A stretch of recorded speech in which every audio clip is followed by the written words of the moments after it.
Hello नमस्कार friends, आपका स्वागत है business success Lalitpur YouTube channel पर। और आपके लिए यहाँ पर डीएलएड से संबंधित पवन सीरीज का भी प्रथम सेमेस्टर और चतुर्थ सेमेस्टर की क्लासेस दी जा रही हैं। आप लोगों से रिक्वेस्ट है कि आप लोग चैनल को सब्सक्राइब कर लीजिए तथा अधिक से अधिक शेयर करिए, जिससे आपके लिए मैं आगे प्रयास कर सकूं कि आपके लिए अच्छे तरीके से नोट्स तथा मॉडल्स, पुराने पेपर आपके लिए उपलब्ध करा सकूं। तो आइए चलते हैं हम अपनी क्लास में। आज की क्लास में देखिए प्रश्न नंबर 147, ऋग्वेद में अस शब्द का प्रयोग हुआ था। तो देखिए वेद कितने प्रकार के होते हैं? वेद 4 प्रकार के होते हैं, ऋग्वेद, सामवेद, यजुर्वेद, अथर्ववेद। तो आपको याद रखना है कि ऋग्वेद में अस शब्द का प्रयोग हुआ था। इसका सही आंसर है ताबे के अर्थ में। किसके अर्थ में? ताबे के अर्थ में। आइए अगला प्रश्न है, अभिधम्म पिटक किस बौद्ध संगति में संकलित किया गया था? तो इसका सही आंसर है द्वितीय बौद्ध संगति में। बौद्ध संगति किससे संबंधित है? महात्मा बुद्ध जी से। सौरमंडल का मुखिया कौन होता है? तो सौरमंडल का मुखिया सूर्य होता है। विश्व का सबसे गहरा महासागर कौन सा होता है? तो इसका सही आंसर है आपका प्रशांत महासागर। नासा की स्थापना कब हुई थी? तो आपको याद रखना है 1956 में नासा की स्थापना हुई थी। नगर पंचायत का कार्यकाल होता है, इसका सही आंसर है 5 वर्ष। नगर निगम का सर्वोच्च निर्वाचित पदाधिकारी कौन कहलाता है? तो इसका सही आंसर है मेयर। नगर निगम में जो सर्वोच्च निर्वाचित अधिकारी होता है उसे हम क्या कहते हैं? महापौर या मेयर। खुदाई द्वारा ऐतिहासिक तथ्यों का पता लगाने वाले व्यक्तियों को क्या कहते हैं? तो इसका सही आंसर है पुरातात्वविद। वेदों की संख्या है, तो आपको याद रखना है वेदों की संख्या 4 है, ऋग्वेद, सामवेद, यजुर्वेद, अथर्ववेद। मेसोपोटामिया की सभ्यता का जन्म कहाँ हुआ था? तो इसका सही आंसर है दजला फरात नदी घाटी के किनारे क्या हुआ था? मेसोपोटामिया सभ्यता का जन्म हुआ था।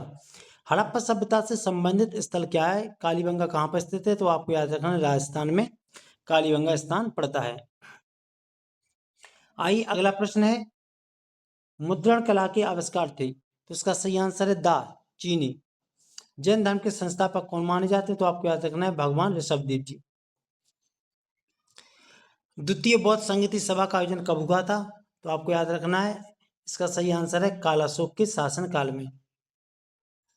सिकंदर ने भारत पर आक्रमण किया था, इसका सही आंसर है 326 ईसा पूर्व। सूर्य के सबसे निकट ग्रह होता है, तो इसका सही आंसर है बुध।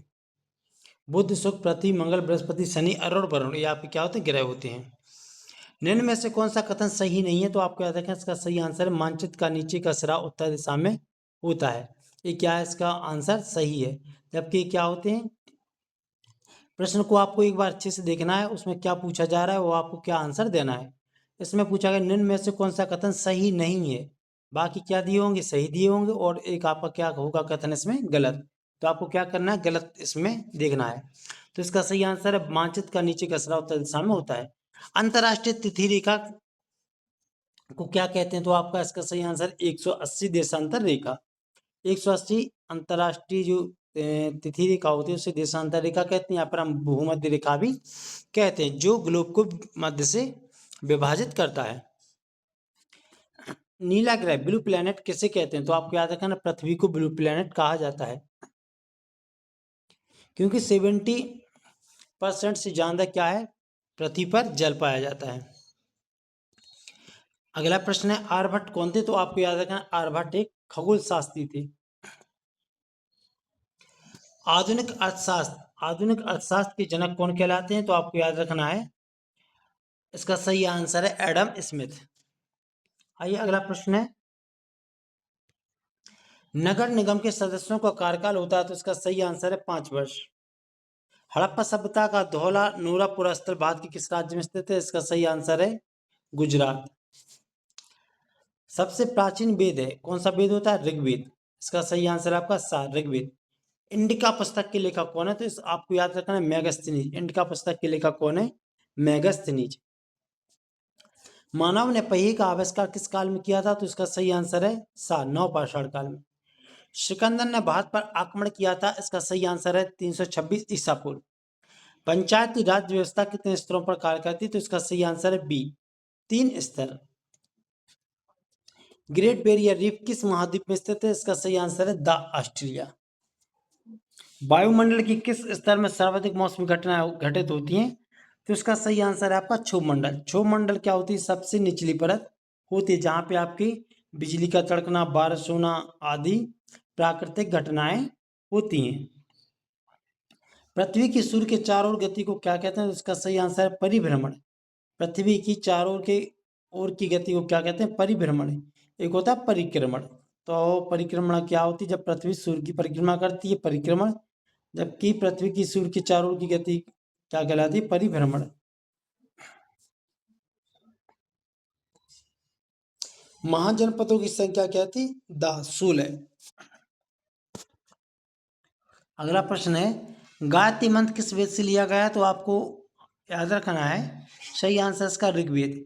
पृथ्वी का जुड़वा ग्रह कहा जाता है किसे? शुक्र को। कौन सा सात धमेत्र सात थे? राज तरंगड़ी कलहड़ी जी के द्वारा यह रचित रचनाएं थी। ग्राम पंचायत के सदस्य चुने जाते हैं 5 वर्ष के लिए। आपके जो भी ऑब्जेक्टिव प्रश्न थे पवन सीरीज में प्रथम सेमेस्टर के सामाजिक अध्ययन एवं कक्षा शिक्षण के, वह आपके करा दिए जा चुके हैं। तो आप लोग देख लीजिए, ये बहुत महत्वपूर्ण प्रश्न होते हैं जो बार बार एग्जाम में पूछे जाते हैं। आप लोगों से रिक्वेस्ट है कि आप लोग चैनल को सब्सक्राइब कर लीजिए और अधिक से अधिक शेयर करिए। इस चैनल के माध्यम से आपके लिए UPTET, super TET, MP TET और आपके लेखपाल जो भी कॉम्पिटिटिव एग्जाम चल रही हैं उनसे रिलेटेड क्लासेस दी जाती हैं। तो आप लोगों से रिक्वेस्ट है कि आप लोग चैनल को सब्सक्राइब कर लीजिए। Thank you.